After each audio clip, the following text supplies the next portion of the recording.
Hi all, welcome to real talks with Akhila. Narivetta Indian cinema കമ്പനിയുടെ ബാനറിൽ അനുരാജ് മനോഹർ സംവിധാനം ചെയ്ത് അബിൻ ജോസഫ് കഥ എഴുതിയെത്തിയിരിക്കുന്ന സിനിമയാണ് നരിവേട്ട. 2003 മുത്തങ്ങ സമരം ആസ്പദമാക്കിയാണ് ഈ സിനിമ എടുത്തിരിക്കുന്നത്. അത്ര സെൻസിറ്റീവ് ആയിട്ടുള്ള ഒരു സബ്ജക്റ്റ് ആയിട്ട് പോലും വളരെ കൈയടക്കത്തോടു കൂടിയാണ് ഇതിന്റെ അണിയറ പ്രവർത്തകർ ഈ സിനിമ നമുക്ക് മുന്നിലേക്ക് എത്തിച്ചിരിക്കുന്നത്. പൊളിറ്റിക്കലി റിലവന്റ് ആയിട്ടുള്ള ഒരു സിനിമയാണ് നരിവേട്ട. നമുക്ക് എല്ലാവർക്കും കാണും നമ്മുടേതായ പേഴ്സണൽ പൊളിറ്റിക്കൽ വ്യൂസ് ഒക്കെ. ആ വ്യൂസ് ഒക്കെ മാറ്റിവെച്ച് നമുക്കൊരു ഹ്യൂമാനിറ്റേറിയൻ വ്യൂസിൽ സിനിമ കാണുമ്പോഴാണ് ശരിക്കും അതിന്റെ ആ ഒരു ഡെപ്ത് അല്ലെന്നുണ്ടെങ്കിൽ ആ ശരിക്കുള്ള ഒരു ഫീല് നമുക്ക് മനസ്സിലാക്കാൻ സാധിക്കുന്നത്. സമൂഹത്തിൽ താഴേക്കിടയിൽ അവരുടെ അവകാശങ്ങൾ നിഷേധിക്കപ്പെട്ട ഒരു ജനത അവരുടെ അവകാശങ്ങൾ നേടിയെടുക്കുന്നതിന് വേണ്ടിയിട്ടുള്ള ഒരു സമരവും അതിനെതിരെ സാഹചര്യങ്ങളാൽ ഒരു പോലീസുകാരന് നിലകൊള്ളേണ്ടി വരുന്നതും അദ്ദേഹത്തിന്റെ കാഴ്ചപ്പാടുകളുമാണ് ഈ സിനിമ പറഞ്ഞു പോകുന്നത്. ഇതൊരു കഥയല്ല, മറിച്ച് യഥാർത്ഥത്തിൽ ആദിവാസി ജനത അന്ന് അനുഭവിച്ച പീഡനങ്ങളായിരുന്നു. സിനിമയിലേക്ക് വരുമ്പോൾ ഫസ്റ്റ് ഹാഫിൽ ടോവിനോയുടെ ക്യാരക്ടർ എസ്റ്റാബ്ലിഷ്മെന്റും കാര്യങ്ങളും ഒക്കെ ആയിട്ടാണ് പോകുന്നത്. സാധാരണക്കാരനായ ഒരു കുട്ടനാട്ടുകാരൻ PSC ടെസ്റ്റ് ഒക്കെ എഴുതി ഒരു നല്ല സർക്കാർ ജോലിക്ക് വേണ്ടിയിട്ട് കാത്തിരിക്കുന്ന വർഗീസ് എന്ന കഥാപാത്രത്തെയാണ് ടോവിനോ ഇതിൽ അവതരിപ്പിച്ചിരിക്കുന്നത്. ഭയങ്കര സോഫ്റ്റ് ആയിട്ടുള്ള ഭയങ്കര ഇന്നസെന്റ് ആയിട്ടുള്ള ഒരു ക്യാരക്ടറായിട്ടാണ് ടോവിനോയെ നമ്മൾ ഫസ്റ്റ് ഹാഫിൽ കാണുന്നത്. വർഗീസ് എന്ന കഥാപാത്രത്തിന്റെ ഒരു ചെറിയ ലവ് സ്റ്റോറിയും കാര്യങ്ങളും ഒക്കെ ആയിട്ടാണ് പോകുന്നത്. പ്രിയമത കൃഷ്ണനാണ് ടോവിനോയുടെ പേരായിട്ട് വരുന്നത് ഇതില്. അതുപോലെ നമ്മൾ റീൽസിലൊക്കെ കണ്ട് ഭയങ്കര ട്രെൻഡിങ് ആയിട്ട് മാറിയ മിന്നൽ വള സോങ് തിയേറ്റർ എക്സ്പീരിയൻസ് നല്ല രസമുണ്ടായിരുന്നു. ഇങ്ങനെ പോകുന്നതിനിടയിൽ ഒരു പോലീസ് കോൺസ്റ്റബിളായി ജോലിക്ക് പ്രവേശിക്കേണ്ടി വരുന്നതും അവിടുന്ന് ട്രെയിനിങ് ക്യാമ്പിലേക്കും അവിടുന്ന് വയനാട്ടിലെ സമരത്തിന്റെ സ്ഥലത്തേക്കും പോകേണ്ടി വരുന്നതുമാണ് സിനിമയിൽ കാണിക്കുന്നത്. വയനാട്ടിലേക്ക് എത്തിക്കഴിഞ്ഞാൽ പിന്നെ സിനിമയുടെ മൂഡ് കംപ്ലീറ്റ് ആയിട്ട് മാറുകയാണ് ചെയ്യുന്നത്.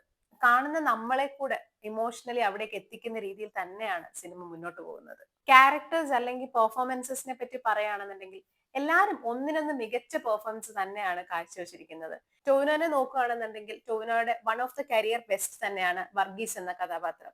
അതുപോലെ സുരാജ് അവതരിപ്പിച്ച ബഷീർ എന്ന കഥാപാത്രം നമുക്ക് ഒരുപാട് സ്നേഹം തോന്നുന്ന അതേപോലെ തന്നെ സങ്കടവും തോന്നുന്ന ഒരു ക്യാരക്ടറാണ് സുരാജ് അവതരിപ്പിച്ചത്. ഭയങ്കര മനോഹരമായിട്ട് ചെയ്തിട്ടുണ്ട് സുരാജ് ഈ വേഷം. അതുപോലെ ആര്യ സലീം അവതരിപ്പിച്ച ക്യാരക്ടർ ഭയങ്കര റിയലിസ്റ്റിക് ആയിട്ട് നല്ല ബോൾഡ് ആയിട്ട് നല്ല രീതിയിൽ ആ ക്യാരക്ടർ ഹാൻഡിൽ ചെയ്തിട്ടുണ്ട്.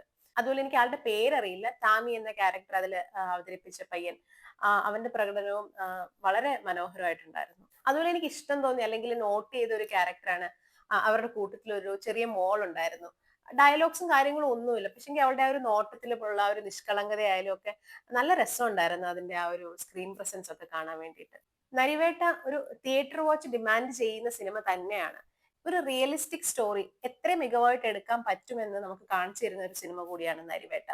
ഇതിന്റെ ടെക്നിക്കൽ സൈഡ് എല്ലാവരും ഇപ്പം ആർട്ട് എടുക്കുകയാണെന്നുണ്ടെങ്കിൽ അല്ലെന്നുണ്ടെങ്കിൽ ക്യാമറ അല്ലെന്നുണ്ടെങ്കിൽ എഡിറ്റിംഗ് എടുക്കുകയാണെന്നുണ്ടെങ്കിൽ VFX എടുക്കുകയാണെന്നുണ്ടെങ്കിൽ എല്ലാവരും ഭയങ്കര ഗംഭീരമായിട്ടുണ്ട്. ആ ഒരു എല്ലാവരുടെയും ഒരു കമ്പൈൻഡ് ആയിട്ടുള്ള ഒരു എഫേർട്ടിന്റെ ആ ഒരു റിസൾട്ട് ശരിക്കും ഈ സിനിമയിൽ നമുക്ക് കാണാൻ സാധിക്കുന്നുണ്ട്. അതുകൊണ്ട് തിയേറ്റർ എക്സ്പീരിയൻസ് നിർബന്ധമായിട്ടും ഡിമാൻഡ് ചെയ്യുന്ന ഒരു സിനിമ തന്നെയാണ് നരിവേട്ട. ജെക്സ് പിജയുടെ മ്യൂസിക് ത്രൂ ഔട്ട് ഈ സിനിമയ്ക്ക് ഭയങ്കര ഇമ്പാക്ട് നൽകാനും ഒരു ലൈഫ് നൽകാനും ആ സിനിമ എന്താണോ ഉദ്ദേശിക്കുന്നത്, ആ സിനിമയുടെ ലൈഫ് എന്താണോ എന്നുള്ളത് അത് തരാൻ ജെക്സ് പിജയുടെ മ്യൂസിക്കിന് നല്ലോണം സാധിച്ചിട്ടുണ്ട്. അപ്പം നമ്മൾ നല്ല തിയേറ്റർ എക്സ്പീരിയൻസ് കിട്ടുന്ന അല്ലെങ്കിൽ നല്ല സൗണ്ട് സിസ്റ്റം നമുക്ക് കിട്ടുന്ന ഒരു തിയേറ്റർ ആണെന്നുണ്ടെങ്കിൽ നമുക്ക് ശരിക്കും അത് എക്സ്പീരിയൻസ് ചെയ്യാൻ സാധിക്കുന്നതാണ്. ചില പാട്ടുകളുടെ ലിറിക്സ്, ഇപ്പൊ ആദിവാസിയുടെ കാര്യങ്ങളൊക്കെ പറഞ്ഞിട്ടുള്ള പാട്ടുകളുടെ ലിറിക്സും ജെക്സ്പിജോയുടെ മ്യൂസിക്കും കൂടെ വന്ന് ചേരുന്ന കുറച്ച് ഭാഗങ്ങളൊക്കെ ഉണ്ട്. അത് കേൾക്കുമ്പോൾ ശരിക്കും നമുക്ക് ഭയങ്കരമായിട്ട് നമ്മളെ എവിടേക്കോ നമുക്ക് മനസ്സിലൊരു വിങ്ങൽ ഉണ്ടാവുന്ന രീതിയിലാണ് ആ സിനിമയുടെ പാട്ടും ലിറിക്സ് ആ ഒരു മ്യൂസിക്കും എല്ലാം കൂടെ ബ്ലെൻഡ് ആയിട്ട് പോകുന്നത്. ആക്ഷൻ കൊറിയോഗ്രഫി ചെയ്തിരിക്കുന്നത് ഫീനിക്സ് പ്രഭു ആണ്. എന്താ പറയാ, നമ്മുടെ ഈ മാസ് മസാല പടങ്ങളുടെ ഒരു രീതിയിലല്ലല്ലോ ഈ സിനിമ, ഒരു റിയലിസ്റ്റിക് സിനിമ പോലെയാണ്. അപ്പൊ അതെന്താണോ ഡിമാൻഡ് ചെയ്യുന്നത് ആ രീതിയിലുള്ള ആക്ഷൻസ് ആണ്, ആ രീതിയിലുള്ള കൊറിയോഗ്രഫിയാണ് ഫീനിക്സ് പ്രഭു ഇതിൽ ചെയ്തിരിക്കുന്നത്. നല്ല ഭംഗിയായിട്ട് അത് സിനിമയിൽ വന്നിട്ടുമുണ്ട്. ഇങ്ങനൊരു സിനിമ തന്ന എന്റയർ ക്രൂവിന് വലിയൊരു ഹാർട്ട്ഫെൽ താങ്ക്സ് ആണ് പറയാനുള്ളത്. വളരെ വിരളമായിട്ട് മാത്രമാണ് നമുക്ക് മുന്നിലേക്ക് ഇങ്ങനെയുള്ള സിനിമകൾ എത്തുന്നത്. ശരിക്കും പറഞ്ഞാല് ഇങ്ങനെയുള്ള സിനിമകൾ കാണുമ്പോഴായിരിക്കും നമ്മളിൽ പലരും ഈ സമൂഹത്തിൽ ഇത്രയും താഴേക്കിടയിലുള്ളവരെ പറ്റിയൊക്കെ ചിന്തിക്കുന്നതായാലും. ഇതിൽ സുരാജ് പറയുന്ന ഒരു ഡയലോഗ് ഉണ്ട്, കേറിക്കിടക്കാൻ നമുക്കൊക്കെ ഒരു വീടെങ്കിലും ഉണ്ടല്ലോ എന്നുള്ളത്. ശരിക്കും ഇതൊക്കെ കേൾക്കുമ്പോൾ അല്ലെങ്കിൽ ഇങ്ങനെയൊക്കെ കാണുമ്പോഴാണ് നമ്മൾ ശരിക്കും ചിന്തിച്ചു പോകുന്നത് നമ്മൾ എത്ര ലക്കിയാണെന്നുള്ള കാര്യം തന്നെ. So that's it. എല്ലാവരും നരിവേട്ട തിയേറ്ററിൽ തന്നെ പോയി എക്സ്പീരിയൻസ് ചെയ്യുക. Don't miss it. മറ്റൊരു സിനിമാ വിശേഷങ്ങളുമായി വീണ്ടും കാണാം. Till then signing off. Thank you.